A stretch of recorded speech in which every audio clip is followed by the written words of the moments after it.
মা ভয়ে সন্তান সামনে কথা বলে না, যে কি বলে ফেলা, না মারি দেয় না থাপ্পড় দেয়, আফসোস লাগে। এই জন্য আল্লাহ পাক রব্বুল আলামিন মা বাবার ব্যাপারে সূরা বনী ইসরাঈলের মধ্যে ৩ নম্বর পৃষ্ঠায় বিশাল একটা আয়াত নাজিল করে বলে দিয়েছেন, ওয়াকাদা রাব্বুকা আল্লা তা'বুদু ইল্লা ইয়্যাহু ওয়া বিল ওয়ালিদাইনি ইহসানা। পিতা মাতার কদর কি পরিমাণ জানোনি? আল্লাহ বলেন প্রথমে আমার ইবাদত করবা। কি করবা? প্রথমে আমার ইবাদত করবা। দ্বিতীয় নম্বর ইবাদত এনেছেন মা বাবার সেবা করবা, মা বাবার সাথে ভালো ব্যবহার করবা, কোনোদিন ধমক দিয়ে কথা বলবা না, খারাপ আচরণ করবা না। আলহামদুলিল্লাহ, আল্লাহ পাক রব্বুল আলামিনের দরবারে লাখো কোটি শুকরিয়া, যে মহান আল্লাহ রব্বুল আলামিন আমাদের সকলকে মাহে রমজানের শেষ জমা পর্যন্ত হায়াতকে লম্বা করেছে। এই হিসেবে আল্লাহর কাছে শুকরিয়া আদায় করে আলহামদুলিল্লাহ।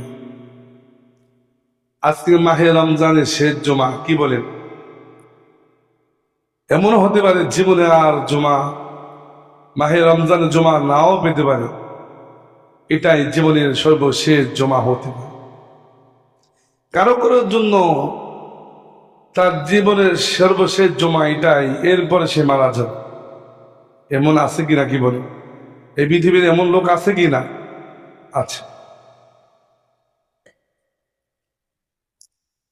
এই জন্য আল্লাহ পাক রব্বুল আলামিন বলেন, সেই ব্যক্তি সতর্কতা অবলম্বন করে, সেই ব্যক্তি দামি আল্লাহর কাছে হয়ে যাবে।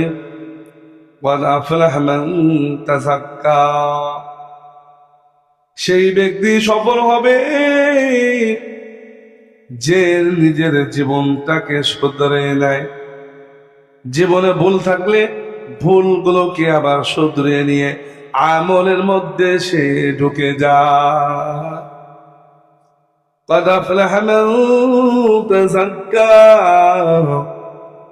আল্লাহ পাক রব্বুল আলামিন বলেন, বান্দা, সেই সমস্ত বান্দারাই সফলতার দ্বারে পৌঁছে যাবে জীবনের হাজারো ভুলের পরে নিজেকে শুধরে নেয়।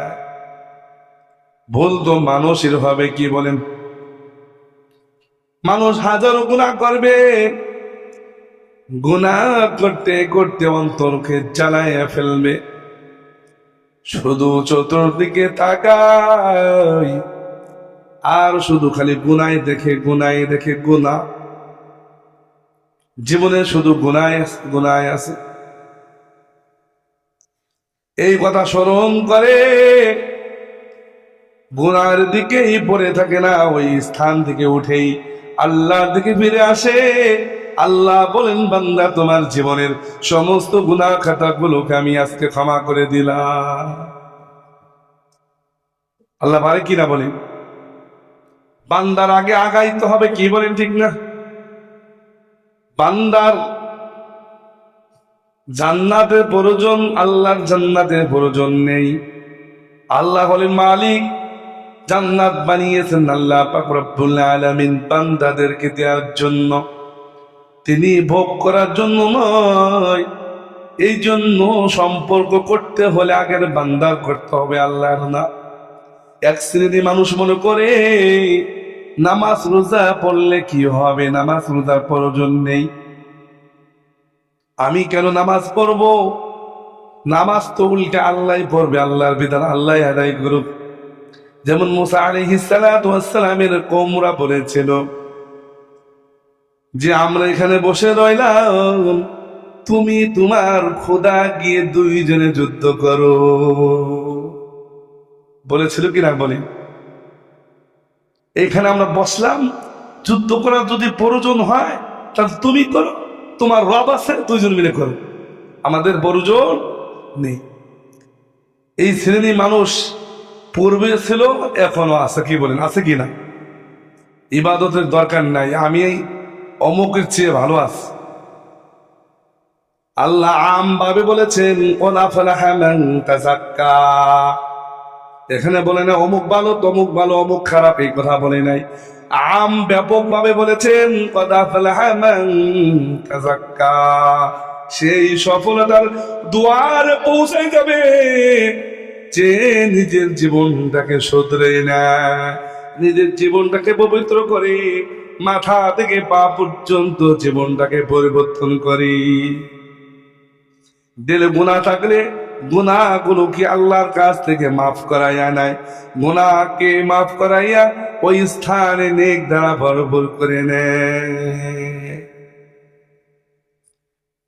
জিবরাইল আলাইহিস সালাতু ওয়াস সালাম এই মাহে রমজানের সময় বদদোয়া করেছিলেন। এই মাহে রমজানের সময় নবীজি আলাইহিস সালাতু ওয়াস সালাম যখন জুমার বয়ান করার জন্য মেহরাবে উঠলেন, প্রথম সিঁড়িতে যখন পা রাখলেন, সাথে সাথে জিবরাইল আলাইহিস সালাতু ওয়াস সালাম উপস্থিত হলেন। আমি আপনি দেখিবা নাকি নবীজি জিবরাইলকে দেখতেন কিনা বলেন, দেখতেন কিনা? এখন যদি আপনারা বলেন যে সাহাবা কেরাম তো দেখে নাই, তাহলে নবীজি দেখলো কিভাবে? এই কথা বললে এটা ভুল হবে কিনা বলেন? নবীজি আর একজন সাহাবী সমান হবে? একজন বান্দা আর নবীর সাথে সমতুল্য করলে এটা বোকা ছাড়া কি হবে বলে? তিনি পিছনে যেমন দেখতেন সামনে তেমন দেখতেন। আল্লাহু আকবার! সবাই একটু আল্লাহু আকবার বললেন না? রাগ হয়েছেন? আল্লাহ নবীজির একটা মুজিজা ছিল, তিনি সামনে যেমন দেখতেন পিছনে হুবহু ওইভাবে দেখতেন, একটু ত্রুটি হইতো না। আল্লাহু আকবার! এই মুজিজা আল্লাহ তাআলা নবীজিকে দান করেছে। তাহলে বোঝা গেল নবীজির পিছনে কিন্তু চোখ ছিল বলে। এখন আমাদের মিধা কোন পর্যন্ত জানেন? চোখ থাকলে দেখবে, চোখ না থাকলে দেখে কিভাবে? কথা বোঝেন না? এই জন্য তো উনি সাধারণ মানুষ ছিলেন না। কথা বুঝতে পারছেন? দু জাহানের বাদশা ওনাকে কি জন্য বানানো হয়েছে? আল্লাহ পাক ওনাকে মোহর নবুয়ত দান করেছিলেন। শুধু তাই নয়, আরেকটা মুজিজা ছিল, নবীজি রাতের বেলা সন্ধ্যার পরে বাসায় ঢুকলে পুরা বাসা আলোকিত হয়ে যেত। এখন যদি আপনি কোন যে নবীজির হইতে আমার হওয়ার দরকার, এই কথা বললে কি হবে? এই জন্য ভাই, দোস্ত বুজুর্গ, নবীজির সাথে আপনার জীবনটাকে পূর্ণাঙ্গ ভাবে মিলাইতে পারবেন না। নবীজি যেমন হয়েছেন আপনি তেমন হতে পারবেন না, তবে হওয়ার চেষ্টা করতে হবে। কি বলেন? নবীজির তরিকাকে মানতে হবে, নবীজিকে মোহাব্বত করতে হবে, অন্তরে ঢুকাইয়া নিতে হবে। শুধু মুখে বললে ভালোবাসা হয় না। নবীর সুন্নাতকে ফলো করার নাম হলো নবীকে ভালোবাসা। এই জন্য আল্লাহ নবীজি বলেন, মান আহাব্বা সুন্নতি ফাকাদ আহাব্বানি ওয়া মান আহাব্বানি কানা মাই ফিল জান্নাহ। নবীজি আলাইহিস সালাতু ওয়াস সালাম বলেন যে আমাকে অন্তর থেকে, অন্তরের গভীর স্থান থেকে মহব্বত করবে। শুধু মহব্বত করবেন না, মহব্বতের সাথে সাথে আমার যত আদর্শ আছে সমস্ত আদর্শকে পালন করবে, ফলো করবে। আমি নবী তার ব্যাপারে গ্যারান্টি দিচ্ছি, কিয়ামতের ময়দানে আমার সঙ্গে সে জান্নাতে একসাথে বসবাস করবে। নবীকে ভালোবাসতে হবে, মৌখিক ভালোবাসলে হবে না। এক শ্রেণীর মানুষ বলে আমি পবিত্র হয়ে গেছি, আল্লাহ বলেন না না, তুমি এখনো পবিত্র হও নাই। পবিত্র হতে হলে আল্লাহর যত হুকুম আছে সবগুলো মানতে হবে। দোকানে বসে থাকে, বলে যে নামাজ আমার হয়ে গেছে, চা খায়, রোজা চলতেছে, বিড়ি সিগারেট সবই খায়, দেখবেন পর্দা লাগায় দেয় রোজার মাসে। আচ্ছা বলেন, পর্দার ভিতর আল্লাহ দেখে কিনা? আল্লাহ বলেন, বান্দা আমি তোমাদেরকে বানাইলাম, তোমরা আমাকে দুর্বল মনে করছো রে বান্দা। তোমাদেরকে যেমনি ভাবে আমি বানিয়েছি, এর চাইতে আরো কঠিন একটা জিনিস হবে। মরণ হয়ে গেলে তোমার দেহ, তোমার অঙ্গ প্রত্যঙ্গ সবগুলো মাটির সাথে মিশে যাবে। আমি রব কোন শব্দ ব্যবহার করব? কুল হয়ে যাও, সাথে সাথে বান্দা হয়ে যাবে। ওহু আহওয়ান আলাই, এটা আমার কাছে অতি সহজ। আমি রব কোন শব্দ বলবো, সাথে সাথে তুমি পূর্বের মতো হয়ে যাবা। অথচ তুমি মনে করো পর্দার ভিতরে খাও, মনে হয় আমি দেখি না। আল্লাহ অন্য আয়াতের মধ্যে বলেন খলিকাল ইনসানু দাঈফা। আল্লাহ বলেন বান্দা আমি তোমাদেরকে দুর্বল করে বানাইলাম, অতি দুর্বল করে বানিয়েছি। আমার সামনে বড়ত্বের বড়াই দেখাও, আমাকে দুর্বল বানাইয়াছো, তোমরা নিজেদেরকে সবল মনে করেছো। বুঝলেন না? এক শ্রেণীর মানুষ আছে কিনা বলে, এক মুহূর্তের বিশ্বাস নাই আমাদের। এই যে সুস্থ আছি, হতে পারে নামাজ নাও পড়াইতে পারি, কি বলেন ঠিক না?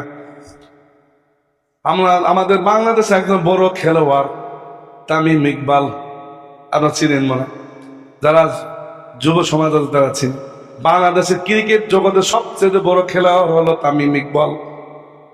উনি কয়েকদিন আগে সোমবারে উনি হঠাৎ অসুস্থ হয়ে পড়ে। ওনার কাছে কেমন কেমন জনে লাগে, ভালো লাগে না। মাঠে টস দিয়েছে, এরপরে খেলার জন্য নামবে, হঠাৎ করে তার ভালো লাগতেছে না। একবার মাথা হাত দেয়, একবার বুকে হাত দেয়। এক পর্যায়ে তিনি বললেন আমাকে হসপিটালে নিয়ে যাও। ওনাকে হসপিটালে নিয়ে গিয়েছিল। হাসপাতাল নেওয়ার পরে দেখে ওনার জ্ঞান হারিয়ে গিয়েছে। পরে ডাক্তাররা ওনাকে এনজিওগ্রামের মাধ্যমে ওনাকে বুক এক্সরে করেছে, দেখে যে ওনার দুইটা বলক হয়ে গেছে, হার্ট অ্যাটাক করে ফেলছে। এখন দেখা যায় ওনার শুধু তাই না, 22 মিনিট যাবৎ এইবার বুক চাপ দিয়েছে, ইলেকট্রিক শর্ট দিয়ে ওনার হাতকে আবার সচেতন করেছে। 5 মিনিটের মধ্যে ওনার কোনো শ্বাস প্রশ্বাস ছিল না। 5 মিনিটের মধ্যে শ্বাস প্রশ্বাস ছিল না।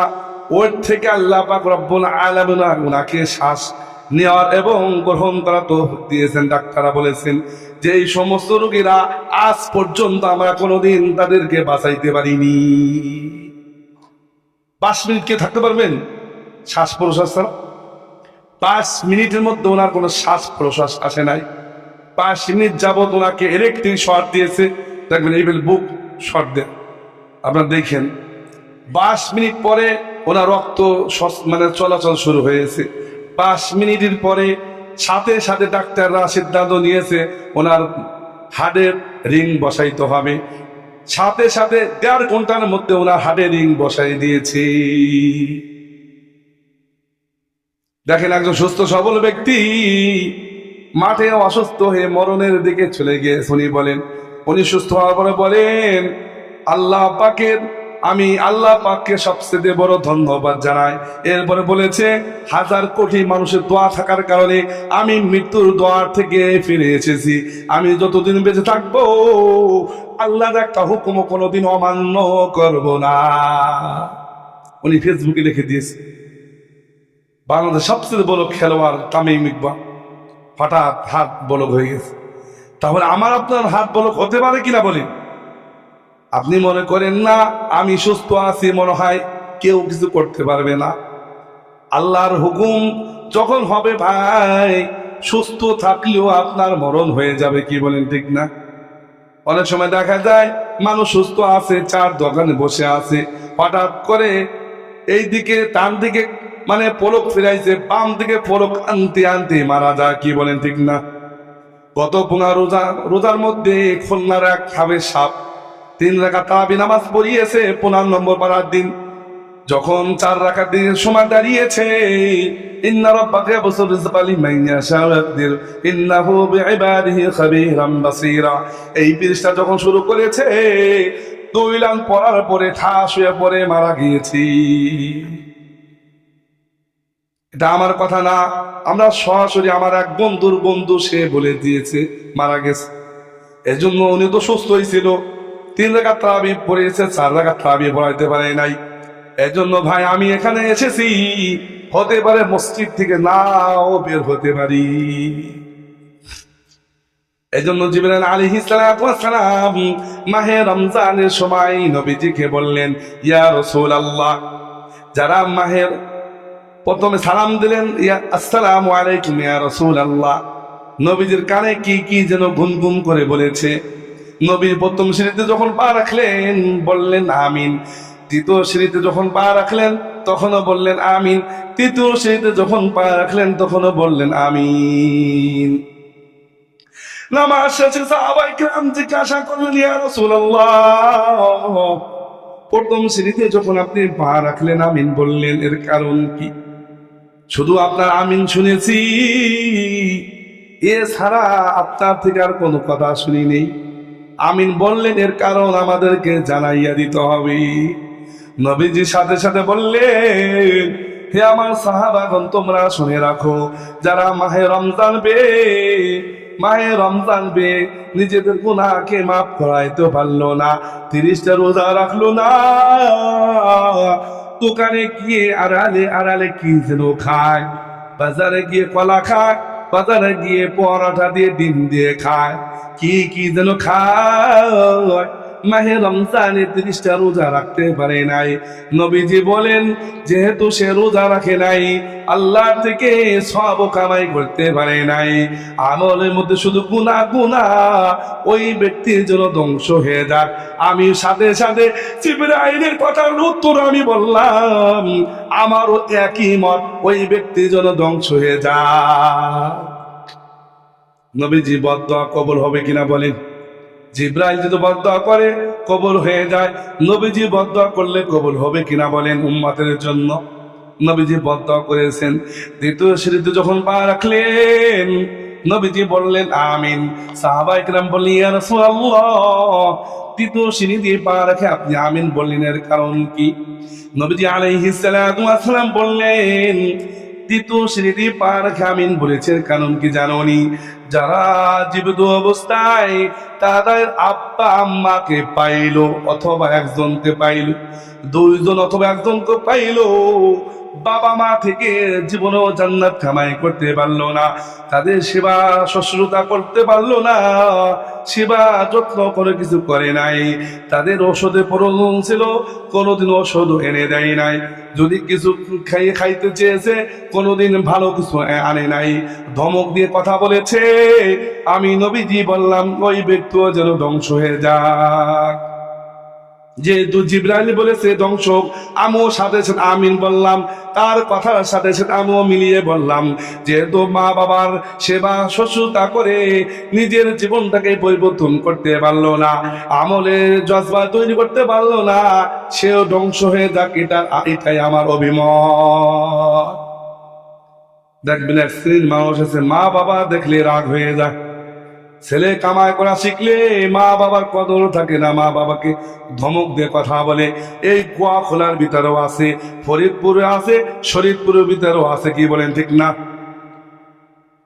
মা ভয়ে সন্তান সামনে কথা বলে না, যে কি বলে ফেলা, না মারি দেয় না থাপ্পড় দেয়, আফসোস লাগে।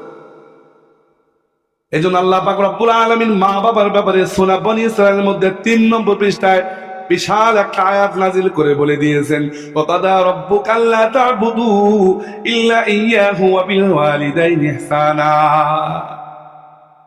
পিতা মাতার কদর কি পরিমাণ জানোনি? আল্লাহ বলেন প্রথমে আমার ইবাদত করবা। কি করবা? প্রথমে আমার ইবাদত করবা। দ্বিতীয় নম্বর ইবাদত এনেছেন মা বাবার সেবা করবা, মা বাবার সাথে ভালো ব্যবহার করবা, কোনোদিন ধমক দিয়ে কথা বলবা না, খারাপ আচরণ করবা না। এক শ্রেণীর মানুষ আছে কিনা বলেন, খারাপ আচরণ করে কিনা? মা বাবা বড় হয়ে গেলে তুমি বলে যে তুমি তো কোনো কামাই করতে পারো না, তোমার কোন খাওয়ান আছে?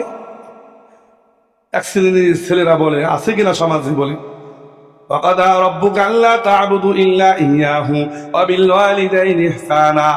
ওই হাদিসের সাথে ওই নবীজির বদদোয়ার সাথে আয়াতের সাথে মিল আছে। ইম্মা ইয়াবলুগান্না ইনদাকাল কিবরা আহাদুহুমা আও কিলাহুমা ফালা তাকুল লাহুমা উফফিন ওয়া লা তানহারহুমা ওয়া কুল লাহুমা কাওলান কারীমা। আল্লাহ পাক রব্বুল আলামিন বলে দিয়েছেন, হে যুবক তোমরা শুনে রাখো, যদি মা বাবা উভয় যদি পার্থক্য হয়ে তোমার সামনে উপনীত হয়, দুইজন অথবা একজন, তাহলে ফালা তাকুল লাহুমা, কোনদিন তাদেরকে ধমক দিয়ে কথা বলবা না, শব্দ যেন ব্যবহার না করে। মা যদি বাবা যদি শব্দ ব্যবহার করে, কষ্টে কেঁদে কেঁদে বলে, আল্লাহ এই সন্তান না দিয়ে যদি তুমি আমাকে নিঃসন্তান বানাইতা, তাহলে এটাই আমার জীবনের জন্য সবচেয়ে ভালো ছিল। এই বদদুয়া যদি মা বাবা করে 100% তার জন্য জাহান্নাম ওয়াজিব হয়ে যাবে। এরপর আল্লাহ পাক রব্বুল আলামিন বলেন, ফালা তাকুল লাহুমা উফফি ওয়া লা তানহারহুমা ওয়া কুল লাহুমা কাওলান কারীমা, বরঞ্চ মা বাবার সাথে নরম ভাষায় কথা বলবা।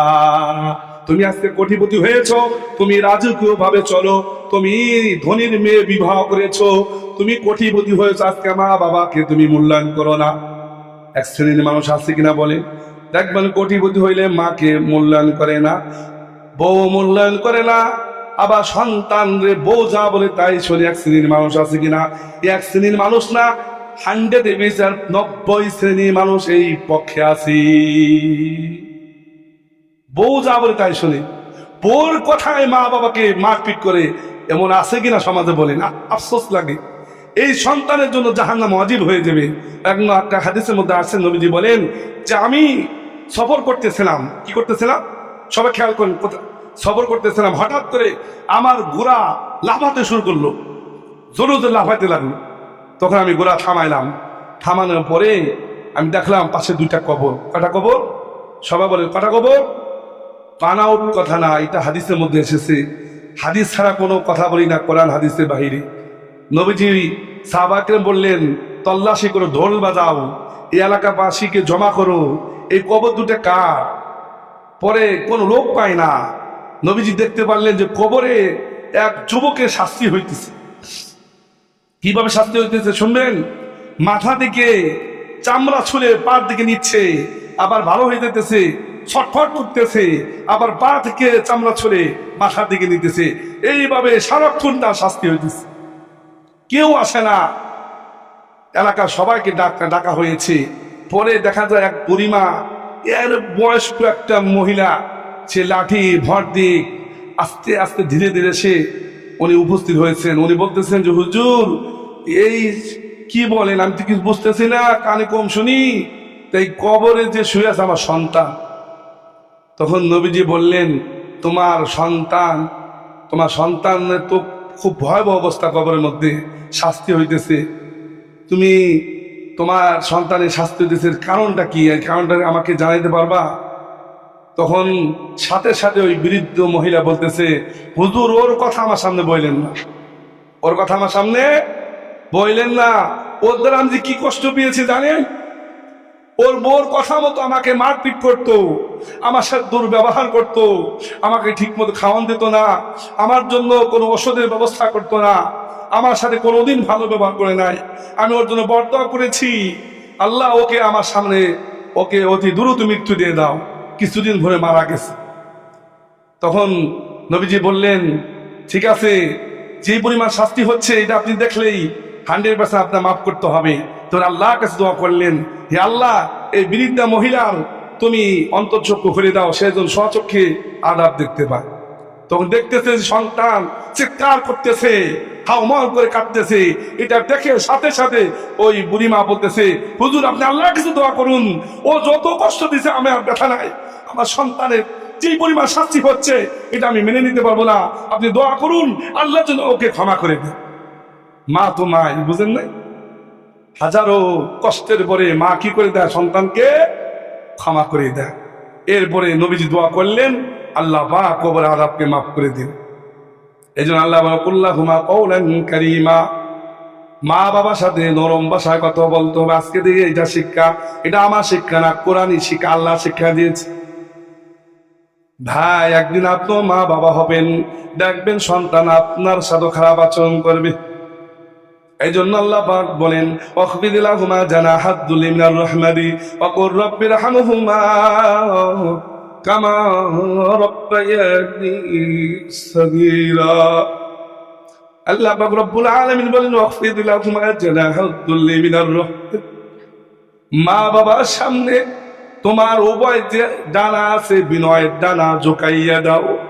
মা বাবার সামনে মাথা নিচু করে কথা বলো। আমি দেখেছি 2টা ছেলেকে মা বাবার সামনে শুধু তাই না, এই এলাকায় আছে মা বাবার সামনে না সবার সামনে মাথা নিচু করে কথা বলে। আমি বললে আপনার চিনতে পারবেন, আমি বলবো না, তাও বলে দিই চেয়ারম্যানের 2টা ছেলে আছে, যখনই আমার সাথে কথা বলেছে মাথা নিচু করে কথা বলেছে। আমি দেখেছি, অনেকবার ফলো করেছি, যখনই চেয়ারম্যান সাহেবের সামনে কথা বলেছে মাথা নিচু করে কথা বলেছে। খেয়াল করে দেখেন তার 2টা ছেলে, মেজো ছেলে এবং ছোট ছেলে সবসময় মাথা নিচু করে কথা বলে। এই জন্য আল্লাহ পাক বলেন ওয়াকফিদ লাহুমা জানাহুদ্দুল্লি মিনার রাহমাতি ওয়াকুর রাব্বিরহামহুমা কামা রাব্বায়ানি সগীরা। মা বাবার সামনে যখন কথা বলবা মাথা নিচু করে কথা বলবা, তোমার রহমতের দ্বারা তাদের সামনে ঝুঁকাইয়া দিবা। যখন মা বাবা মরণ হয়ে যাবে কবরের কাছে গিয়ে রব্বিরহামহুমা কামা রাব্বায়ানি সগীরা এই দোয়া পড়তে থাকবা। আল্লাহর কাছে কেঁদে কেঁদে বলবা, হে আল্লাহ, ছোট থাকতে যেমনি ভাবে আমার মা বাবা আমাদেরকে লালন পালন করে আল্লাহ বড় বানাইয়াছিল, আজকে তো তাদের মরণ হয়েছে আল্লাহ। আল্লাহ তারা তো আজকে কবরে চলে গিয়েছে। আল্লাহ তুমি যদি আমার মা বাবাকে ক্ষমা না করো, কে আমার মা বাবাকে ক্ষমা করো? সন্তান যদি 2 চোখের পানি ফেলাইয়া কাঁদতে থেকে বারবার বলতে থাকে, আল্লাহ বলে ও বান্দা তোমার আর কান্নার প্রয়োজন নেই, দেখো দেখো তোমার আব্বা আম্মাকে মাফ করে দিয়ে আমি রব কবরের মধ্যে জান্নাতের 8টা দরজা খুলে দিয়েছি। এই জন্য ভাইয়া দোস্ত বুজুর্গ, মা বাবার সাথে কোনোদিন খারাপ আচরণ করবেন না। যারা মা বাবার সাথে খারাপ আচরণ করে জীবনে সে সফলতার পথ পায় না। সে যদি 1000 কোটি টাকার মালিকও হয়, সমাজের মানুষ তাকে মূল্যায়ন করে দেবো। আল্লাহ বলেন ওই বান্দা সবচেয়ে আমার কাছে নিকৃষ্ট। যাই হোক, যখন ঈদের দিন আসবে, এরপরেই তো আমাদের ঈদের দিন আসবে সামনে, কি বলেন ঠিক না? আজকে জুমা, সর্বশেষ জুমা, মাহে রমজানের সর্বশেষ জুমা, সামনে ঈদ আসতেছে। এই জন্য আল্লাহ পাক রব্বুল আলামিন বলেন ইযা কানা ইয়াউমু ঈদিহিম, নবী আলাইহিস সালাতু ওয়াস সালামকে জানিয়ে দিয়েছেন ইযা কানা ইয়াউমু ঈদিহিম, যখন ঈদের দিন আসবে, ইয়ানি ইয়াউমা ফিতরিহিম বাহা বিহিম মালাইকাতাহু। নবীজি আলাইহিস সালাতু ওয়াস সালাম যারা মাহে রমজান রোজা রেখেছিল, যারা আল্লাহর ইবাদত করেছিল, আল্লাহ পাক রব্বুল আলামিন ফেরেশতাদেরকে নিয়ে আনন্দিত হয়ে বলতে থাকে, দেখো দেখো হে আমার ফেরেশতারা, আমার এই বান্দারা যেহেতু ইবাদত করেছে, আমল করেছে, এদের মজদুরি কি হওয়া দরকার, এদের মজদুরি দেওয়া দরকার আছে কিনা? সাথে সাথে ফেরেশতারা বলতে থাকবে ক্বালু রব্বানা মা জাযাহু আইওয়াফা আজরুহু, যেহেতু তারা আমল করেছে, তোমাকে রাজি খুশি করেছে, তাদের বদলা দেওয়া 100% উচিত। আল্লাহ তুমি তাদের বদলা মানে কি, জাহান্নামকে তাদের জন্য হারাম করে চিরস্থায়ী ঠিকানা জান্নাতকে ওয়াজিব করে দাও। এইভাবে ফেরেশতারা দোয়া করতে থাকে।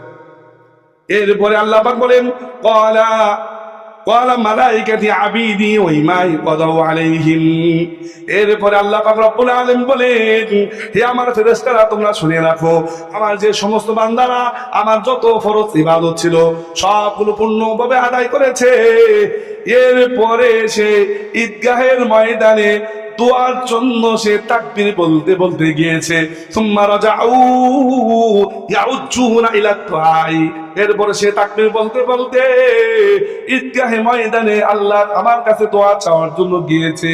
শুনে রাখো, ওয়া ইজ্জতি ওয়া জালালি ওয়া কারামি ওয়া কালামি উলুবি ওয়া ইরতিফাই মাকানি, আল্লাহ বলেন আমার ইজ্জতের কসম, আমার মহিমার কসম, আমার উচ্চ মাকামের কসম, আমার ইজ্জতের, আমার সম্মানের কসম খেয়ে বলছি, আমি রব লা উজিবান্নাহুম, অবশ্যই অবশ্যই অবশ্যই তাদের দোয়াকে কবুল করে নিব। এরপরে আল্লাহ কি বলেন জানেননি? আল্লাহ বলবেন ফাকালা ইরজিউ, আল্লাহ বলবে হে আমার বান্দারা, হে আমার বান্দারা, ঈদগাহের দিকে তোমরা ফিরে যাও, ফিরে যাও, ফিরে যাও, আমি তোমাদের কদ গাফারতু লাকুম, আমি রব তোমাদের জীবনের সমস্ত গুনাহ খাতাগুলোকে মাফ করে দিয়েছি। এরপর আরো কি বলেন জানেননি? وقد بدلت لكم سيئاتكم بالحسنات, আল্লাহ নবীজিকে আল্লাহ পাক বলে দিয়েছেন আমি তাদের যত জীবনের গুনাহ আছে ওই গুনাহগুলোকে মিটাইয়া ওই স্থানে আমি নেক দ্বারা ভরপুর করে দিলাম। এরপর আল্লাহ পাক বলেন ফাকালা ফারজুনা মাগফুরাল লাহুম, এরপরে তারা আল্লাহর পক্ষ থেকে ক্ষমা নিয়ে বাসায় ফিরে যাবে। এই জন্য ভাইয়া দোস্ত বুজুর্গ, যারা মাহে রমজানের যত ইবাদত আদায় করতে পারে নাই, দেখবেন ঈদগাহে তাদের জন্য ভয়াবহ হবে। আল্লাহ পাক রব্বুল আলামিন তাদেরকে কখনো ক্ষমা করবে না। ঈদের খুশি হলো তাদের জন্য যারা মাস ভরে রোজা রেখেছিল এবং সারা মাস তারাবির নামাজ পড়েছি। এজন্য আমাদের ক্ষমা দরকার আছে কিনা কি বলেন?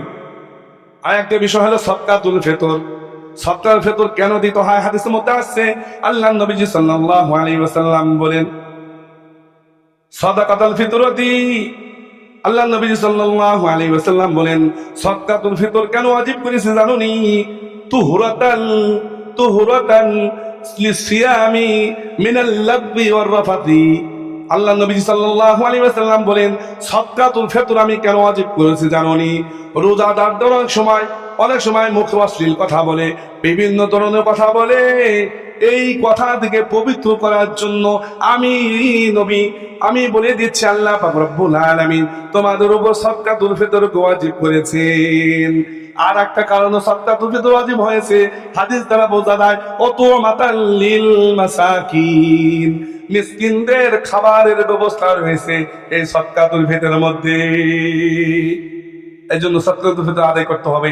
যাদের উপর যাকাত ওয়াজিব তাদের উপর সদকাতুল ফিতর ওয়াজিব। তাহলে বুঝতে পারছেন, যাদের কাছে 70 থেকে 75 হাজার টাকা থাকবে তাদের উপর যাকাত ফরজ। বোঝা গেলে এই গ্রামের 90% মানুষের যাকাত ফরজ হয়ে গেছে। অনেকে ভান ধরবে জাকাতে, চিন্তা করবে যে দূর আমার কি জাকাত ফরজ হয়েছে, আমার গরু রয়েছে, আমার ফসল আছে, এত বিক্রি করিনি, এখনো স্বর্ণ গহনা রয়েছে, এত ব্যবহার করি, এত জাকাত আসে না। আপনার ধারণা অনুযায়ী আপনার কাছে হতে পারে। মাসআলাগত হলো কারো কাছে যদি 70 থেকে 75 হাজার টাকা অথবা এই পরিমাণ স্বর্ণ গহনা থাকে তাহলে তার উপর যাকাত ওয়াজিব হয়ে যাবে। এটাই মাসআলা। কথা বুঝতে পারছেন? আপনি ফুক ফাক দিলে আর কোনো কাম হবে না, যাকাত দিবে না। আল্লাহ নবীজি বলেন সুজাআন আকরাআন সুজাআন, তাদের গলায় ওই মালকে ওয়াজাকা সাপ বানিয়ে লটকে দেওয়া হবে। এরপর ওই সাপ বলবে ফায়াকুলু আনা কানসুকা আনা মালুকা, তোমার কি মনে আছে ওই যে আমি সেই মাল, যে মাল আমাকে রেখে আসছিলা, তুমি যাকাত দাও নাই, ফুকফাক তৈরি করেছিলা, আজকে আল্লাহ পাক আমাকে ওয়াজাকা সাপে পরিণত করেছে তোমাকে দংশন করার জন্য। এইভাবে দংশন করতেই থাকবে। সদকাতুল ফিতর কি পরিমাণ আমাদের দিতে হবে জানা দরকার আছে কিনা কি বলে? সদকাতুল ফিতর মাসালা হলো 1 কেজি 605 গ্রাম না 50 গ্রাম এই পরিমাণ সে গম অথবা জব এর মূল্য অথবা এটা কি সে দিয়ে দিবে। আর এলো সর্বনিম্ন সদকাতুল ফিতর।